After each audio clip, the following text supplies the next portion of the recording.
You already know what beauty looked like 1,000 years ago in Japan. A face like the moon, skin white as fresh snow, long black hair pooling on the floor like spilled ink, and a small painted mouth that barely moved when its owner spoke. This is the image everyone carries of the Heian court. It is calm. It is perfect. It is also almost entirely wrong about what that beauty cost. Because the face you are picturing was slowly killing the woman who wore it. Not with a blade, not with poison slipped into her wine by a rival, with something she reached for every single morning, by choice, with a steady hand and a quiet heart. The most refined court on earth had built an ideal of beauty so demanding that following it, day after day, year after year, thinned the bones and dimmed the minds of the very people it made famous. And the strangest part is this: we can still prove it. Not from a legend, not from a rumor whispered across the centuries, but from the bones themselves. Step into the capital first. The year is somewhere near the turn of the first millennium. The city is Heian, the seat of the emperor for most of the Heian period, which historians mark from 794 to 1185. This is the Japan of the tale of Genji, written by the court lady Murasaki Shikabu, and of the pillow book, set down by her sharp-eyed rival, Sei Shonagon. These were not fantasy worlds.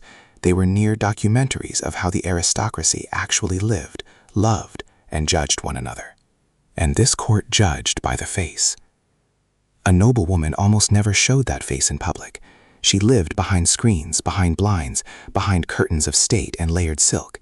A suitor might court her for months and see nothing but the edge of a sleeve pushed beneath a blind. So when the face was finally revealed, it had to be a masterpiece.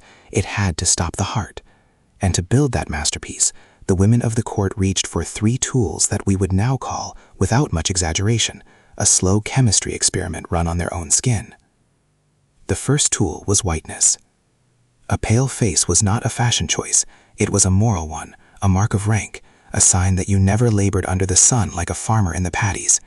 So the noblewoman coated her face, her throat, and often her chest in Oshiroi, a white powder painted on until the skin vanished under a smooth, blank, luminous mask.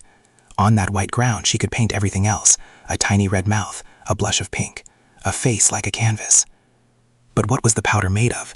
Sometimes it was harmless, ground from rice or from the starch of certain plants. Sometimes it was not. The whitest, most coveted, most flawless powders were built on metals. One was made from white lead, another used a mercury compound. They clung better, they glowed brighter. They gave a finish that rice powder simply could not match. And they were poison, layered onto warm skin and breathed in as fine dust, morning after morning, for a lifetime. Here is where the story turns quietly cruel. Lead does not announce itself. It works in silence, across years. It settles into bone, it reaches the brain. It brings headaches, a strange fatigue, a slow trembling, a fog that thickens with age.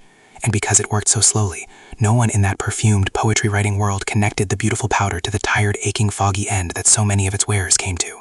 How could they? The powder made you desirable. Desire was survival at that court. You did not stop. Now the second tool, the teeth. To our eyes, it is the most startling of all. At the height of Heian fashion, a face was not finished until the teeth were painted black. The practice was called Ohaguro. The dye was made by steeping iron filings in vinegar or tea until the liquid turned dark and bitter, sometimes deepened with gallnut and other tannins, then brushed across the teeth until they gleamed a deep lacquered black. A mouth of white teeth was thought raw, animal, unfinished. A mouth of black teeth was elegant, adult, complete. Against the snow-white face, the black smile was the whole point. And unlike the powder, this one was not simply vanity. The iron and tannin coating may have actually protected the teeth beneath it, sealing them against decay in an age with no dentistry. So here is a knot the story refuses to untie neatly. One ritual, the white, was slowly harming its wearer. Another, the black, may have quietly helped. The court could not have told you which was which. They only knew what was beautiful. The third tool erased the eyebrows entirely.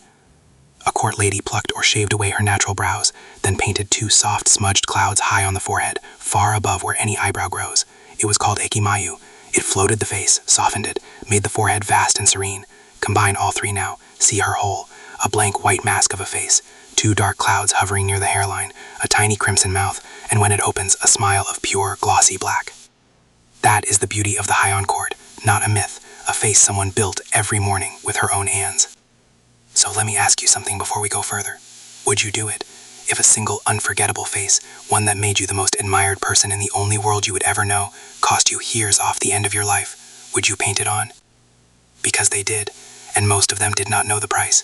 Some of them near the end surely began to guess. Now for the part that should not be possible, the proof. For centuries, all of this was just images and poetry, beautiful but unprovable. Then modern science looked at the actual remains. Researchers in Japan, among them the physical anthropologist Tamiji Nakashima, analyzed the bones of samurai-class families from the Edo period, the era of relative peace that followed the Heian world by several centuries and inherited many of its beauty habits. What they found in some of those bones was staggering. Lead, enormous concentrations of it, in the bones of women, and far, far worse, in the bones of the small children. Sit with that for a moment. The children. A mother wearing lead-based powder does not poison only herself. Lead crosses into a nursing infant through breast milk. It passes to the baby held against a painted chest and throat. The infants and toddlers of these families carried lead levels so extreme that researchers linked them to real damage, to weakened bones and impaired development, at the very start of life. The beauty ideal was not shortening the lives of the women who chose it, it was reaching into the cradle. The most refined households in the land may have been, without ever knowing the word for it, quietly poisoning their own heirs. This is the reframe the opening image never shows you. That serene, moonlit face was not the picture of a golden age. It was the mask of a slow, invisible, entirely accidental tragedy, worn with pride by people who mistook the symptom of the poison for the glow of good breeding. And yet, look how much of it survived. The blackened teeth did not vanish with the Heian court. Ohaguro lasted, in one form or another, for something close to 1,000 years. Married women wore it. It signaled maturity, loyalty, a settled life. It endured so deep into the modern age that the government of the Meiji era formally discouraged it, and around 1870 moved to end the custom as Japan remade its image for the world. 1,000 years of black smiles legislated quietly out of fashion within a single generation. If you have never seen it, that is not an accident. It was deliberately closed like a door. The white face lasted too, transformed. You can still see its direct descendant on the face of a geisha or a maigo today, the pure white Oshiroi laid on for performance, though now with pigments that will not harm the wearer.